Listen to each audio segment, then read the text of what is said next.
Shigaraki. I can't even, Horikoshi. What have you done? That shit is pure nightmare fuel. That shit is disturbing. It's fiendish. It's so fucking beastly. The artwork is insane. Boku no Goat. Boku no Hero Greatness. Chapter 69. Peering into Shigaraki's mind, into his thought process right now, was one of the most chilling experiences in Boku no Hero thus far. The man's mentality as he muses over what's different between him and the hero killer.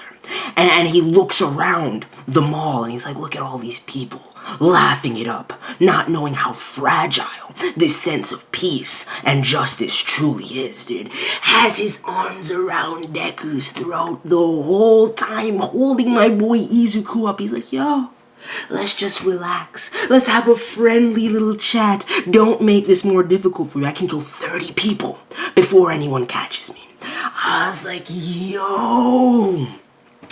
This chapter, the tension in it for just pure dialogue was chilling. It was disturbing. And that one panel, the attention to detail, the fiendishness behind that smile, you can see it in his eyes. It's a fucking drawing. And you can see it in his eyes. The childish, disturbed, warped, selfish persona that is Shigaraki. He says it, and it's like all the dots finally aligned.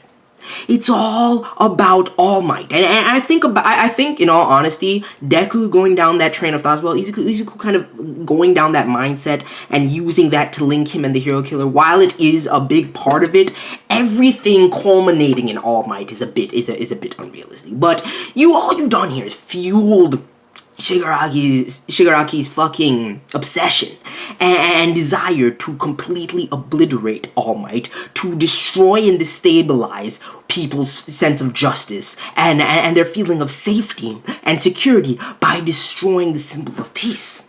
And he says it like, yo, the man's whole brooding and his thought process, he's been basically sulking like a little fucking kid over the fact that the hero killer, that Stain, garnered more attention than him.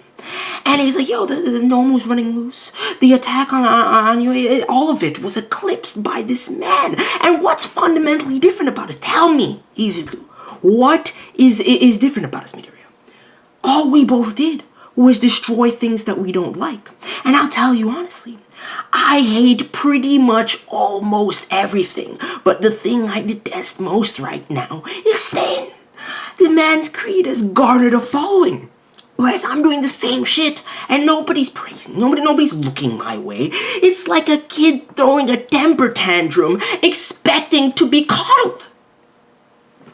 It's one of the most dangerous individuals. That is one of the most dangerous personas you can have in the villain. I've always known this about Shigaraki, but to see how volatile he really is. And it was so twisted the way he pulled his hand out of his pocket, assumingly putting it back on his face. But seeing his face without the hand was fucking fiendish enough as it was, man. But I need to go back into some of this dialogue. And then meanwhile, the only kind of portion of the chapter that brought like a humorous smile to my face was Ochako kind of being nervous about going back and apologizing to Izuku after, clearly the feels just building up and talk about it's not like that. Ochako, you know damn well you have the feels. Just embrace it. Embrace it. Let the OTP ship fucking sail. Alright, I'm calm now. I'm calm. I really do want to get into this dialogue because it is real. And an opening page was dope. The opening cover page was nice. But I need to read. Let's just have story time. Let me narrate the chapter real quick because this dialogue is some of the cleanest insight into Shigaraki's persona we've ever gotten. You pretty much could derive this from all of his actions up to this course, but to see his thought process fully exposed, this is the most dangerous. This man is crazy. He doesn't even care. Izuku asks him. He's like, "What is All for One's endgame? What is he after?" He's like, "I don't give a fuck. I don't care. All you've done is solidify my resolve. All the dots have connected. It's all about All Might. I have to eliminate him." Going back to his original goal, man. What meaning is there to killing without a creed? Have a look, hero killer.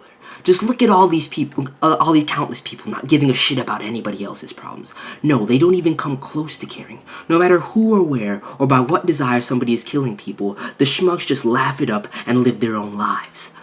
Yo. And you see the people trying on the hero killer man, he's trying on Stain's mask and everything like that. The man is salty. The man is straight. Your way of thinking has reached far and wide, giving rise to sympathizers. But why? What is it about you? The things we've done are the same, aren't they? Surely in the end, all either of us did was destroy the shit we didn't like. What is it? What the hell is it? And you see, and the dialogue with Izuku. I need to get back to his kind of musings on this. Even though one of them could brandish their quirk like a weapon at any moment, why did they gather? Why did they laugh? The laws, rules, they're all based upon people's individual morals. So at the heart, they think, oh, there's no way anybody would do such a thing. Yo, he's so twisted, man. Izuku is absolutely terrified. You're being a good sport. Let's take a seat. And then we can talk comfortably, relaxed. To tell the truth, I hate mostly everything.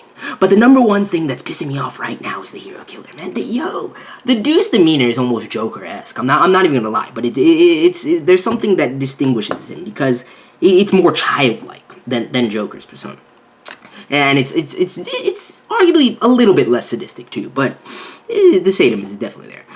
But you guys are blah blah blah. Why is nobody looking at me? Look at this childlike mentality. No matter how much he puffed himself up, in the end he was destroying what he didn't like, the same as me. Between the two of us, what do you think is different here? And I love the one thing that Izuku points out, aside from the fact that, how he says discrepancy lies in the fact that he could understand Stain. Granted, he didn't approve or accept what he was doing. He saw what he was doing as wrong, but he doesn't understand Shigaraki at all, nor does he accept him. But at least he could understand Stain and see that he was he never gave up on the ideals that he had. But this whole thing of everything being derived from All Might, while it is it's like 75% sound, and it is true, not everything is rooted in All Might. I don't like that All Might-centric view that's driving absolutely everything and all of these individuals all at once. It's ridiculous, because then once All Might, and it's inevitable, All Might will go out. It's inevitable. We've known this since the very beginning of the series. But once it happens, how the paradigm shift that will take place in the Boku no Hero universe. Back then I was saved by him. He didn't destroy because he wanted to, and he didn't give up. His methods were wrong, but he tried to live according to an ideal that's what I think. And the fact that's the one thing I want to point out. The fact that the discrepancy that Izuku sees between Stain and Shigaraki, aside from everything else, and his fighting for his ideals, despite his methods being, wrong, was the fact that he didn't give up to the very end. And you see the flashback to where Shigaraki retreated after that one invasion on Spaceland, and it's game over. It's game over for now. Shall we go home? So thickly. He doesn't respect, Shigaraki, and he doesn't understand him, how he can be so wishy-washy, wavering. It's because the man is utterly warped and insane. He's childlike. He's fickle. He truly is. I don't give a shit about most things, but just see him. My head feels clearer now, like a bunch of dots finally formed a line. I feel like I get it. Why the hero killer pisses me off, and why you're so annoying. And that smile, dude. It's all about All Might. And I'm glad the man just walked away. I'm glad he just walked away and Chaco was fine, but she could clearly see that something was wrong. There's no way that it could be played off. The man was strangling him, straight up. He was like, oh, my bad. I thought you were alone. I'm out. It's all good. Yo, dude, this chapter, that whole interaction was hype as fuck. For just dialogue, pure dialogue, for Shigaraki to approach Izuku in that way, the tension in this scene was crazy. And then you see the juxtaposition of the two of them, where they both reaffirm their ideals and everything. Like, starting today, I'll call that my creed, is what Shigaraki says.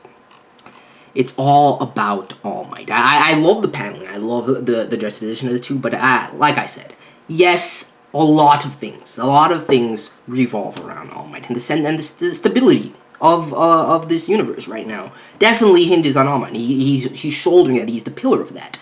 But not everything is wrapped in All Might. So that's all I have to fucking say. But aside from that fucking incredible chapter, that smile, I can't get the image out of my head, man. Horikoshi. Damn. Let me know your thoughts on this chapter, and I'm out. Peace.